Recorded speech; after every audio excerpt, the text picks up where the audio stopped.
பகவத்கீதை 5ஆம் அத்தியாயம் சந்நியாச யோகம். உடலாலே செயல்படுதல் கர்மயோகம், உள்ளத்தால் செயல்படுதல் துறவு யோகம். திடமான ஆன்மாக்கள் துறவு காணும், திடமில்லார் எப்போதும் செய்ய காண்பார். இடமென்றும் வளமென்றும் இரண்டு பக்கம், இருப்பதுவோ செயல் ஒன்று துறவு ஒன்று. கடமை என எதை செய்த போதும் வாழ்வில் கடவுள் நிலை கிட்டும் என கண்ணன் சொன்னான். அர்ஜுனன் கேட்கிறான், கிருஷ்ணா, முதலில் காரியங்களை துறந்துவிடு என்கிறாய், உடனேயே காரியத்தின் பெருமையை பற்றியும் சொல்கிறாய். என்னை குழப்பத்திற்கு ஆளாக்காமல் இந்த இரண்டில் எது சரியானதோ அதை பற்றி திட்டவட்டமாக எனக்கு சொல். ஸ்ரீ பகவான் சொல்கிறார், செயலை துறப்பது செயலை செய்வது, இந்த இரண்டுமே சொர்க்கத்திற்கு நம்மை இட்டு செல்லும். இரண்டையும் சேர்த்து சொன்னால்தான் உனக்கு குழப்பமாக இருக்கிறதா? நல்லது.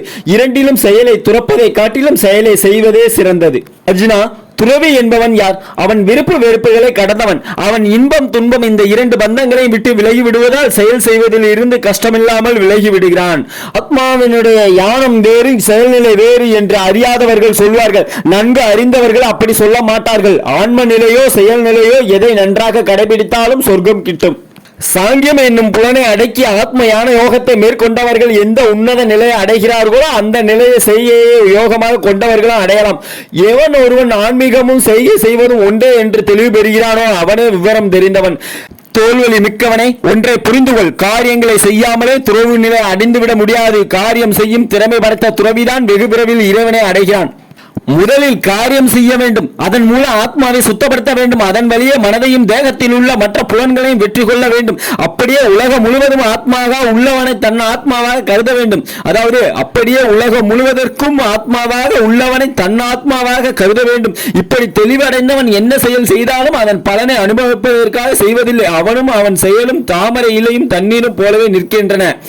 இது ஒரு யோகம் என்று கருதிக்கொள்ள ஆத்மாவின் தத்துவத்தை அறிந்தவன் எதையும் தான் செய்யவில்லை என்றுதான் நினைப்பான். அவன் பார்ப்பான், கேட்பான், தொடுவான், நுகர்வான், உண்பான், நடப்பான், உறங்குவான், மூச்சு விடுவான், பேசுவான், கீழே போடுவான், எடுப்பான், கண்களை திறப்பான், மூடுவான். இவையெல்லாம் உடம்பு தன் செயலை ஒழுங்காக செய்கிறது என்று கருதுவானே தவிர தான் செய்வதாக நினைப்பதில்லை. எவன் ஒருவன் செயலை செய்துவிட்டு அதன் பலனை ஈஸ்வரனிடம் ஒப்படைத்து பற்று கோடி இல்லாமல் இருக்கிறானோ அவனை பாவம் ஒட்டுவதில்லை. உடம்பு, மனம், அறிவு, 5 புலன்கள் ஆகியவற்றில் பற்றுதல் வைக்காமல் ஆத்மாவை சுத்தப்படுத்துவதற்காகவே யோகிகள் சில கர்மங்களை அனுஷ்டிக்கிறார்கள். காரியம் செய்வதே யோகமாக கொண்டவன் அதன் பலன் தனக்கு தேவையில்லை என்று விட்டுவிட்டு நிலையான நிம்மதியை அடைகிறான். ஆசையால் துன்பப்பட்டு ஏதாவது லாபம் கிடைக்கும் என்று காரியம் செய்வன் அந்த காரியத்துக்குள்ளேயே கட்டுப்பட்டு விடுகிறான்.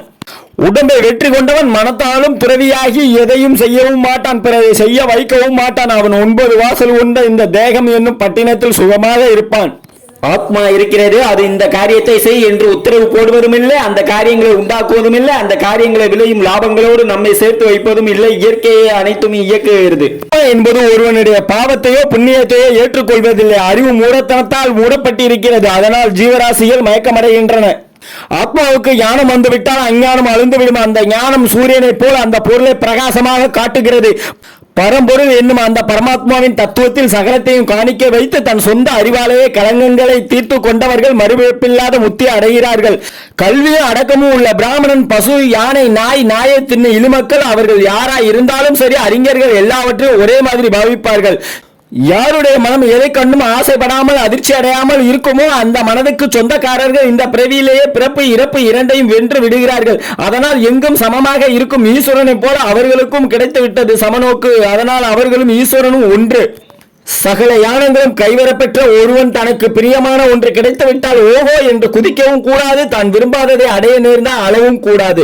உள்ளுக்குள் இருக்கும் ஆன்மாவிலேயே எல்லா சுகங்களையும் கண்டுகொண்டு வெளி உலகத்தில் பற்றில்லாமல் ஈஸ்வரனிடம் ஈடுபட்ட மனம் உள்ளவன் அழிவே இல்லாத சுகத்தை அனுபவிக்கிறான். உலகத்தில் உள்ள பொருட்களால் சுகமும் ஏற்படுகிறது, துக்கமும் ஏற்படுகிறது. காரணம் என்ன? அந்த பொருட்களுக்கு ஆரம்பமும் உண்டு, முடிவும் உண்டு. புத்தி உள்ளவன் அழியக்கூடிய விஷயங்களில் நாட்டம் செலுத்த மாட்டான். எவன் ஒருவன் உடம்பு நன்றாக இருக்கும் போதே இந்த பிறப்பிலே காம குரோதங்களால் உண்டாகும் வேகத்தை தடுக்கும் சக்தி உள்ளவனோ அவனுக்கு பெயர் தான் யோகி. அவன் தான் நிம்மதி அடைந்த மனிதன். எவன் ஆத்மாவிலே சுகத்தை கண்டு ஆத்மாவை விரும்பி தனக்கு தேவையான வெளிச்சத்தை ஆத்மாவிலே இருந்து பெற்றுக் கொள்கிறானோ அந்த யோகி தனக்குத்தானே பிரம்மம் ஆகிவிடுகிறான், அதாவது ஈஸ்வரன் ஆகிவிடுகிறான். அவன் அடையும் ஆனந்தத்துக்கு பெயர் தான் பிரம்மானந்தம். இந்த பிரம்மானந்தத்தை அடையக்கூடியவர்கள் யார் யார்? களங்கங்களை நீக்கியவர்கள், சந்தேகங்களை அறவே ஒழித்தவர்கள், மனதை முழுக்க முழுக்க கட்டுப்படுத்தியவர்கள், முடிந்த அளவு எல்லா உயிர்களுக்கும் நன்மை செய்வதிலே நாட்டம் கொண்டவர்கள். அவர்கள் மட்டுமே இந்த பிரம்மானந்தத்தை அடைகிறார்கள். பஞ்சம பாதகத்தை விட்டவர்களும் தங்கள் மனதை வசப்படுத்தி கொண்டவர்களும் ஆத்ம ஜோதி அறிந்தவர்களுமான விடாமுயற்சியாளர்களுக்கு இகலோகத்திலும் பரலோகத்திலும் பிரமானந்தம் கிடைக்கும். வெளி உலக காட்சிகளை வெளி உலகிலே விட்டுவிட்டு 2 கண்களின் நாசின் அருகே கொண்டு பார்வையை பூர்வங்களின் நடுவே நிறுத்தி உள்ளே இருக்கும் மூச்சை வெளியே விடும் மூச்சை சமப்படுத்தி தேகம் மனம் அறிவு இவற்றை அடக்கி ஆசை பயம் கோபம் இவற்றை நீக்கி சொர்க்கத்தையே நாட்டம் கொண்ட முனிவன் எவனோ அவனை எப்பொழுதும் சொர்க்கத்திலே இருப்பவனாகத்தான் காண வேண்டும்.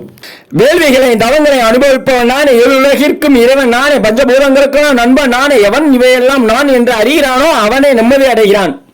5ஆம் அத்தியாயம் முற்றிற்று. DTGS ஜி கோவிந்தராஜ் ஐயப்பதா யூடியூப் சேனல் பிடிச்சிருந்தா லைக் பண்ணுங்க, ஷேர் பண்ணுங்க, கமெண்ட் பண்ணுங்க, உங்களுக்கு பிடிச்சவங்களுக்குலாம் அனுப்பிவிடுங்க. பகவத்கீதையோட அடுத்தடுத்த அத்தியாயத்தை தொடர்ந்து வாட்ச் பண்ணிட்டே வாங்க. அது மட்டும் இல்லாமல் முன்னாடி போட்ட அத்தியாயம் ஏதாவது பார்க்கணும்னா நம்ம DTGS ஜி கோவிந்தராஜ் ஐயப்பதா யூடியூப் சேனலில் போய் பார்க்கலாம். தேங்க்யூ ஃபார் வாட்சிங். நான் போற பக்கம் வர்ற பக்கம்லாம் நிறைய பேர் கேள்வி கேட்டுட்டு இருக்கீங்க. அதாவது கண்ணன் மனிதனா தெய்வ புருஷனா அப்படிங்கிற சந்தேகத்துக்கு நீங்க என்ன எதுவும் சொல்லல அப்படிங்கிற மாதிரி அதை நான் இப்ப தெளிவுபடுத்துறேன். முதலில் கண்ணன் மனிதனா தெய்வ புருஷனா என்ற சந்தேகத்தை இன்னும் தெளிய வைக்கிறது. மனிதனாக பிறவி எடுத்து மனித இயல்புக்கு தன்னை ஒப்பு கொடுத்து விட்ட ஒரு தெய்வ புருஷனே கண்ணன் என்பதை கீதை உணர்த்துகிறது. பகவத்கீதையோட தொடர்ந்து அத்தியாயத்தை வாட்ச் பண்ணிட்டே வாங்க. நிறைய விஷயம் நீங்க தெரிஞ்சுக்குவீங்க. இதை வாழ்க்கையில நீங்க பயன்படுத்தி வெற்றி காணலாம்.